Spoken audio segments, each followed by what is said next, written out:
soul. He is a student of rhythm and a producer of remembrance. He crafts and creates a sonic sanctuary. Through his studio sessions, rhythms, and albums, he is constantly bringing in communal gatherings. He leads melodies as a DJ and producer, and his sound doesn't just knock, but it moves. Born in Seattle and rooted in Michigan, he is deeply connected to Brazil and raised in the warmth of gospel and the pulse of Blackness. Sango does not just make music, he weaves memory, diaspora, and spirit into soundscapes that feels like a testimony. He is the architect behind some of the most emotionally honest beats of this era, a quiet innovator who redefined what it means to be a producer in the age of algorithms. From his early days with Selection to his globally praised Daroshina series, Sango doesn't just deliver music, he is a chemist and he understands the why. Here's a look at the sound visionary who remixes legacy, Sango. He pulses through speakers, studios, and sacred spaces, not just as a producer, but as a bridge. A son of Grand Rapids and Seattle and a student of rhythm. Sango is a sound architect, a culture translator, a rhythm healer. From his roots to global stages, his music moves with purpose. With his latest studio album, North Volume 2, every track is a heartbeat, every drop a prayer. Sango isn't just chasing the moment, he's crafting the future of music. His sound isn't just heard, it's held, it's remembered, it's home. Thank you. Yeah, I love that. I love that intro. That was great. Thank you Did you so much. freestyle that? Like, No, I did not freestyle. I mean, it sounded freestyle. So yeah, you could do like a SNL like monologue. Hey, you never know. You never Yeah, know. no, yeah, yeah, no, you never know. Thank you so much for being in conversation with me. Your music has inspired me for years, but your music feels like an inheritance, like something that is just passed down and not just made on the spot. I mean, hmm from gospel chords to baile funk breaks, your sound really honors past and just your curiosity. hmm When did you first realize that producing is really a language of lineages, that beat making could also be a form of cultural preservation? Wow. I think the first time I realized was so when I was going to college, I went to college. I went to Western Michigan University. It's in Kalamazoo, Michigan. I had this class. I had African anthropology as a class, and I didn't find my major yet. I was trying to go to school for graphic design, and it was like a small like list that you could make. I didn't make it the first time. I ended up getting applying a second time. And I had to like extend my year, extend by another year. But during that time, I was like, do I want to do this? You know, so I damn near like was about to like change my major to anthropology, and I had to be like, I was definitely like 20 at the time, at 19, 20. And what happened was a spark went off, and I was like, I could really kind of translate this to my music. And at that point in time, I was not like the Sango now. I was just a guy, I was just a kid in my dorm room making beats, like playing DJs, doing DJ sets around the city, like so. But I had aspiration, like to like dive into like my own culture, obviously, but other cultures as well, because I saw like the similarities in every single like like theme, for example, So I don't know. I would definitely say though the the first moment was like in that class. I was like, yeah, I'm gonna lean into this more. I love that. I also took cultural anthropology in college, and I feel like that really opened up a world for me too. So I love that you Mhm, found inspiration in that, and then mhm. that just like planted a seed almost. It did, yeah. Like I kind of was forced to take that class too because like it was like part of my prereqs, like the category of that It class. I was was like, oh. mandatory. And I was like, hey, I saw African. I was like black folks. I was like, all right, I'm about to see a lot of black folks in this class. It's the opposite. It was like a whole bunch of woke white kids. And like my teacher was white, and she knew a hella about black culture. And then like Word. it was crazy because like I'm learning, like you grading me on like a paper or like on like stuff and like, yo, how you Yeah, like, come on, yeah. yeah, you know. So, but yeah, it was history based, so I get Hmm. it, I get it. So, but it was cool. It was a cool class. So, Yeah. So, speaking of other cultures that have inspired you and you found inspiration in that, I want to talk about your relationship with Brazil because mhm, it's so much more than music because it's spiritual. Like, you mhm, don't just study the sound, you really surrender to it.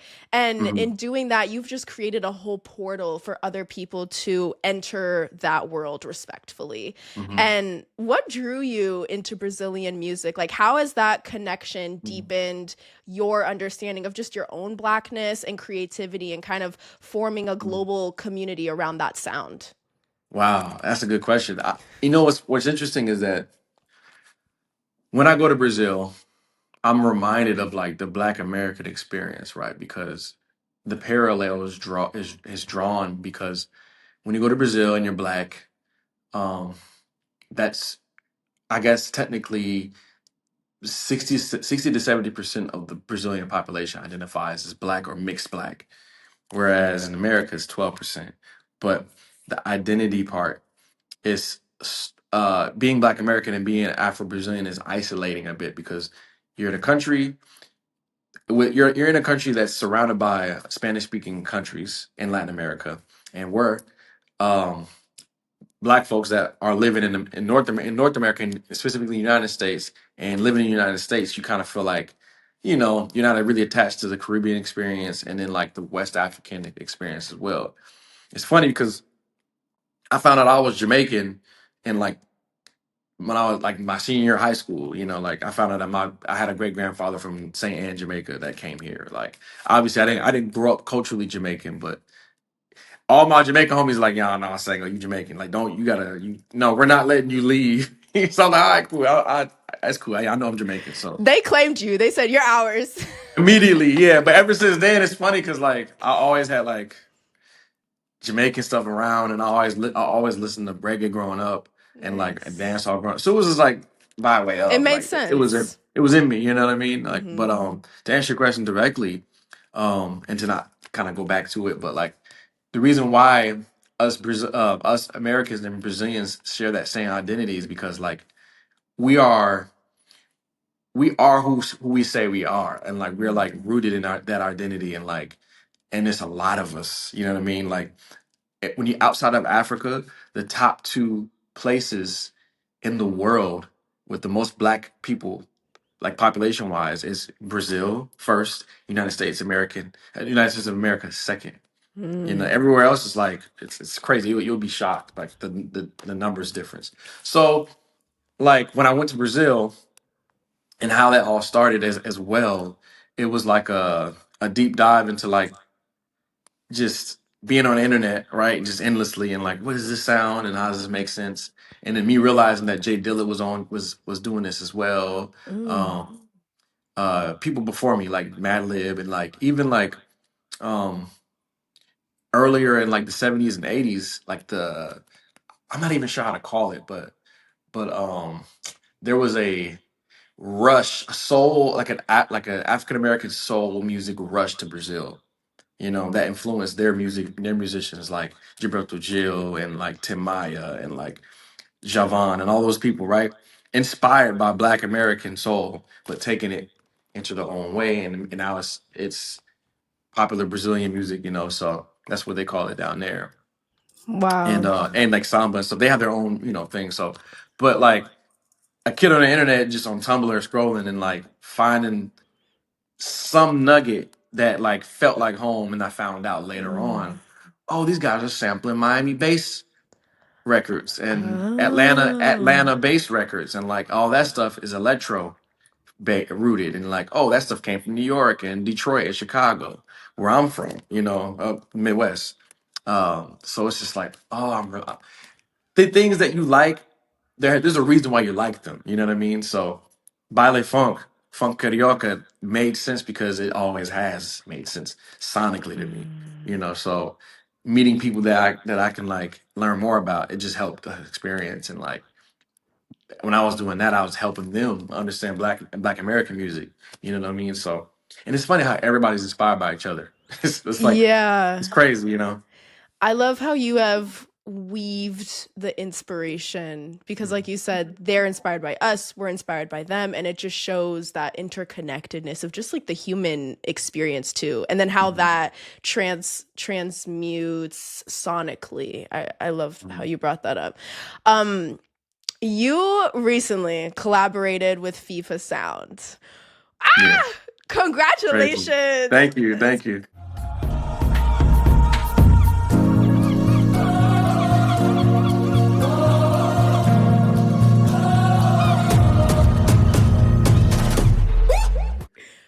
Oh my gosh, to create the official theme song for FIFA World Cup 2026 in June in Seattle. Yeah, Wow, wow, wow, wow, wow. crazy.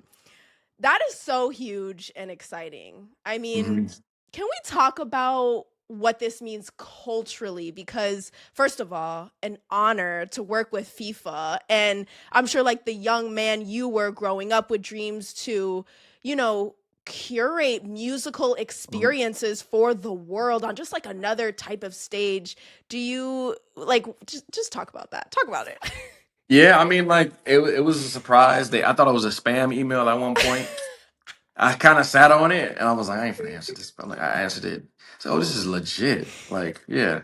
And that's just how I am. I grew up like that. Like, don't trust nobody like that. But yeah, it was my opportunity to represent Seattle in a sense where it's like when people are gonna come to our city to watch the World Cup, they're not just used to like one type of Seattle. They're gonna see the real Seattle. And like sonically, I had to kind of find a way to make that make sense. Like I'm speaking in code, but what I'm really saying is like, hey, Seattle got black folks. Like, you know what I mean? Like we got black folks, we got brown folks, we got people from all over. So and I feel like FIFA trusted me in that. It's a representation all over from top to bottom. So I feel like being somebody that's selected to do that it's a pretty honorable task, but also I felt comfortable doing it. It wasn't like something I felt like I was nervous about. Really, it was more so like, oh, okay, cool. I got some work to do, but it needs to be right. Yeah, when Mhm. preparation meets the opportunity, like you can just jump into it knowing that you were Mhm. meant to do this because the opportunity came to you. Like they trusted you to do that, and you Mhm. you did that. You did Yeah, that. I've been playing FIFA since high school. So Yeah. I didn't play soccer growing up, but I've always been a fan of like soccer, the sport. It's funny because like I wish more of my peers growing up in the States, I wish we like Hmm. soccer a little bit more, but we're growing. I like that though. So Yeah, I feel the same way. mhm, My mhm. Trinidadian family like loves, I mean, football, soccer, Yeah, but yeah, they're like, why, what, y'all Americans are missing out. mhm. Yeah. I know. Yeah, yep. When I've been listening to your music over the years, for me personally, I feel like there's this unmistakable like tenderness in your production because like even your hardest hitting tracks carry emotion and breath into it. And I just want to talk about how you kind of bring the honesty and emotion Yeah. into when you're in the studio. How do you know that, okay, technically this beat is correct, but also you're emotionally resonant with the experience of just being true to a human, and how Mhm. you bring that into your studio sessions? You know, a lot of the time, I always tell people being a producer is like a chef. It's like cooking. Making music and food are two things that we take it away, we're dying. We are like straight up. And you might argue with music, but it's like, okay, music has set people free. It was theme songs for revolutions. It was come on now. We're still listening to Bach and Mozart. Come on now. Like those guys had no Instagram, no charts, no nothing. We still listening to them. They'll be doing numbers today.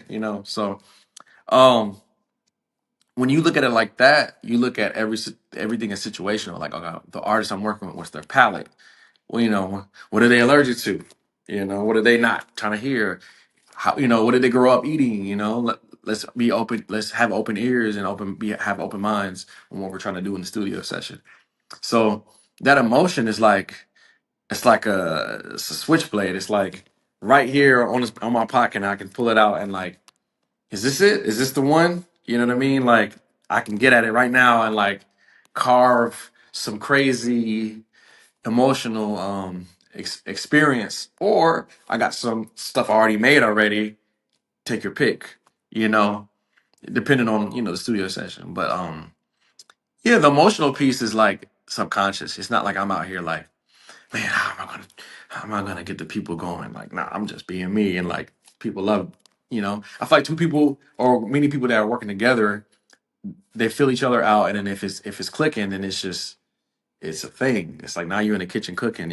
It's amazing. So, hmm I love how you brought that comparison together because we cannot live without food. That's number one. But I couldn't even imagine a world without music. We have to live with music. Have I mean, to. it set our people free. I keep telling you, we had these hymns in the slave Yeah. fields. You had these people coming over from South Asia to Trinidad, like Mm, bringing their music. Trying to make themselves feel at home in a place that's foreign. Indentured yes. servants trying to assimilate, and it's crazy.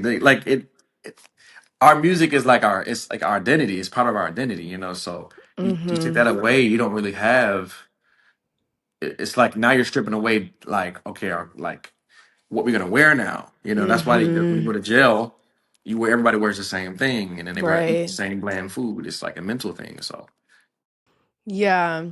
mhm. Okay. Switching the topic a little bit. I know I got deep. um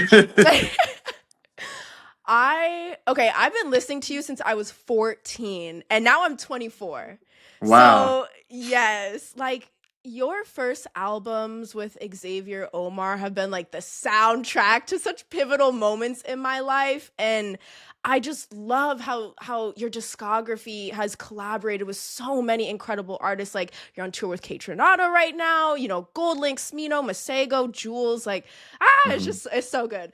But I want to really talk about how you have fostered community within collaboration because hmm you're in an industry that can be dark and really taxing at times, but Yeah, true.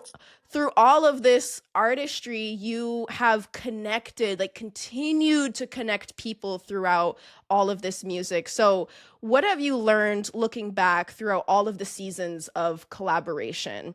What has that taught you, not just about music, but also trust and your hmm own personal evolution of just staying grounded into Right. who you are as an artist?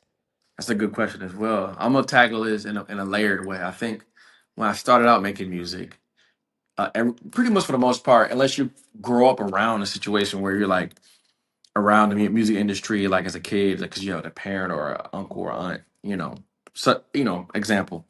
Um, so you're exposed to it differently, but like most of us, we're exposed to it like, yo, I want to make it. 106 in Park. I want to, all that stuff. So like, it was just raw. So like, the way my personality, I'm like in the middle. I'm extroverted. I'm introverted. I'm both. I can do both. But I feel like as I started making music and I grew and aged, you gain wisdom and like through experiences. And some of my earlier memories are just like building community because like we're nervous and like we don't know who to trust. So like if that person likes this music and that person likes the music, I'm with them. I don't even know their name like that, but I'm with them. You know what I mean? So like that's why I feel like coming up with selection. That's the perfect example. Actually, these people, they all came together and like had an idea and put it on the internet, and like we found each other and like other like-minded listeners as well. So like it's funny because I always tell people like a person making the music, which like that selection's putting on, and the person listening to the music that is put on to selection are the same person. Like you, if you ever wanted to like make music, it would probably sound like ours.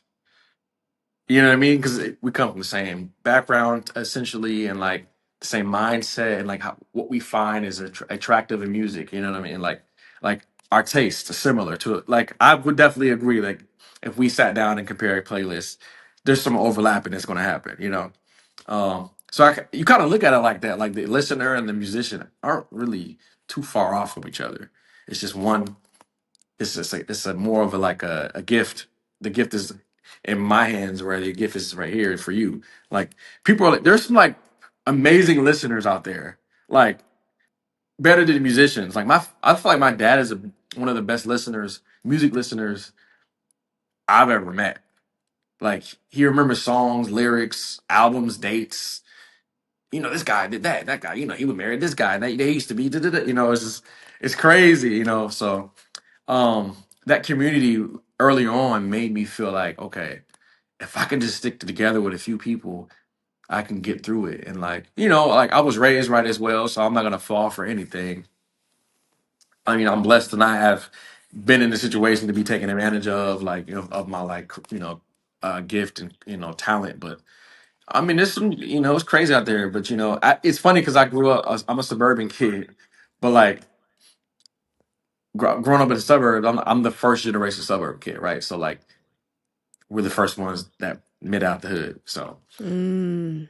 my mom and my dad, they had jobs, and my dad was a coach and a teacher, and all the kids, all the trouble kids would come over every now and then, and they knew I made beats, and I started giving them beats on like a flash drive and stuff like that, and I built a relationship with all the hood guys, all the street dudes later on, and they protected me. Like when I went out, like I would go to parties and like, oh, that's Kai, Kai, I need some more beats, bro. And then it's kind of crazy seeing some of these guys slowly, like, they move away, or like some of these guys end up getting locked up or whatever. It's kind of crazy, right? How life works. But that community as well protected me. And like, Mm. I knew that if anything were to go down, I remember I've sent like a CD to like Lil Scrappy. Like I so deaf, right? Or something like that. I like mailed a physical CD and I told all my friends. And then they were like, "Yeah, man, like if everything happened, we got you." You know what I mean? Just that type of energy. So like, Mm-hmm. I didn't really care because I was like, 17 at the time. But like, that community cared for me. Even now, even when I do shows and stuff, like some of my guys that I came up with still, they left the street life behind, but they're still around. They're like, "Yo, let me know who going on stage, bro." Like I got like, yo, this is an electronic show. Yeah. You can leave the gun at home, man. Like you good, bro. Type of thing. I'm just letting you know. I'm just being transparent on how I grew up and stuff. So, Yes. but like, No, thank you for sharing that. yeah. No, people don't know this side about me, It's like so. It's been amazing though because like I can be with these people, these people, and these people, and feel like I'm relating with them because it's all, like I said in the beginning of our talk. There's always a way to relate with someone, So yeah. Mm-hmm. I love how community has fostered you ever since you were a kid, and Mhm. they honored you and you honored them, and that has just like carried you throughout your whole life now up until this point. Because I see some of the clips you post of like your dad on stage or like your cousins and stuff. Like it looks like a time. They always on stage. They're that energy comes. They're on stage for two reasons. Mm. They're on stage because they're having fun. But they're on stage is like, yo, if anything happens, we're the first. And this happened. I actually had a show where like a fight almost broke out, and I was like, okay, I can't have this many people with me. Like they're rowdy. Mm. I felt like a Mm-hmm. rapper right now. Kind of feel like a rapper. I'm like, I gotta chill out. Like I'm moving like a rapper right now. I don't need this many people at a show On and like stage. yeah on stage just like me mugging. I'm like, okay, let me Let's y'all chill can for a sec. yeah go on there, go out on the stage, have on the floor, have fun. Yeah. Yeah. I love how you talk about the journey because I feel like you've always been ahead of your time because I know that in the journey, sometimes it feels like you're running, you're grinding, but there's a certain moment where you Mhm. realize you don't have to be in a rush anymore. And there's kind of like this stillness, like this sacred stillness of just knowing that patience is here. And when you reflect on the growth, you learn Mhm. so much. And you've been building something else outside of music, a clothing Mhm. brand, and it's called Be Patient, Grow Daily. What Mhm. has that looked like for you? And just being rooted in your purpose of knowing Mhm. that you're a multi-dimensional artist. You know, I think, like I said before, there's always a way growing up is all you need some sort of like example template. My template was Pharrell, you know, not really sonically as much. I love this. I still love Pharrell's music, but it was more so like aesthetic. I skated. I still skate today. I skateboard because it's Pharrell, and like I would listen to all the clips, albums, and I would skate to it, and like I would print out fake designs, fake Supreme, fake all the Bape, and like buy T-shirts at like Walgreens, and then like iron the fake logo on the front, and like bring it to school and was like, "Yo, where'd you get that Bape shirt from?" Oh, 101.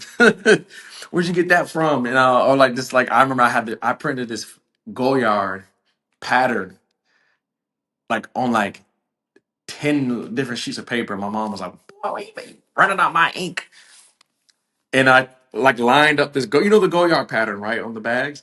I did that on like a shirt, trying to do a Goyard shirt. I had no idea. I heard Lupe Fiasco rap about it. I'm like, okay, wherever that is, I need that. And like, so I was kind of like being influenced as a high school kid, like, oh, this is what I want to do.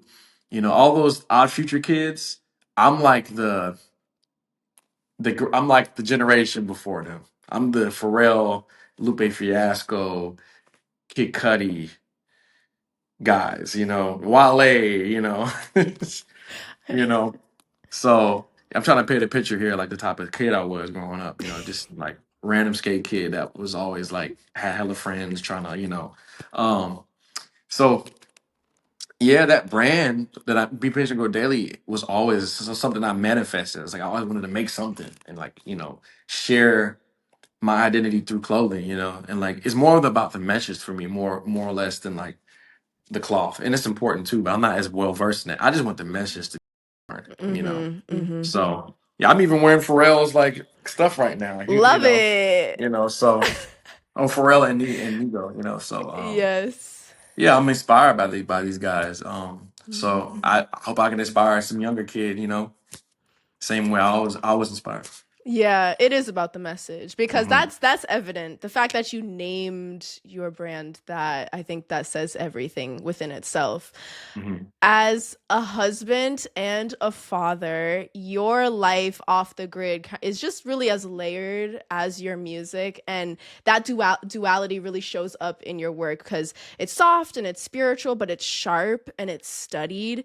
How has Hmm. becoming a father changed your relationship to creativity and time? And what do you hope that your kids feel when they listen to your music? Oh, they are listening. They've been listening to me since before they were born. So in the womb, right? They heard it. They heard it already. Like my wife. I had like I had like a small apartment. I was playing music. They heard my beats. So they had by no choice. So yeah, just being a dad though is like it's a task, but it's like it's a privilege as well. So just like how I'm a musician. Like I'm not just gonna just get on stage and just do whatever and take advantage of my privilege. I'm gonna actually put the work in and like make you feel like, oh, I want to go buy a ticket to go see Sango. I wanna shoot. I deserve a good show. You know what I mean? Like I get that. My kids deserve to have a present dad. So Yes. um, that's where it starts. It's just being there. Like answering the questions and being annoyed and embarrassing them when they get older. So um, creatively though, like their presence has influenced me to like hone in on like a little bit more what I'm like good at. I feel like the time of when I have my kids and like being good at producing because like there was a moment I was like, I'm not that good. I feel like by the time I have my kids, I feel like okay, I can take 2 months off and like feel like Right. I'm not losing like my craft. So but now they're older now, they're like 8, and 6 now. So they they're on like I've involved them in my creative process now. So I love they're always that. around. Yeah, yeah. I know they got the best teacher. They learned it a lot. Yeah, we think our son has perfect pitch actually. Yeah, Wow. he can play. He just knows every note on anything. Oh my You know, gosh. it's All crazy. right. Yeah, he's gifted. We're going to be keeping an eye out for the future. Yeah, yeah, yeah. We are.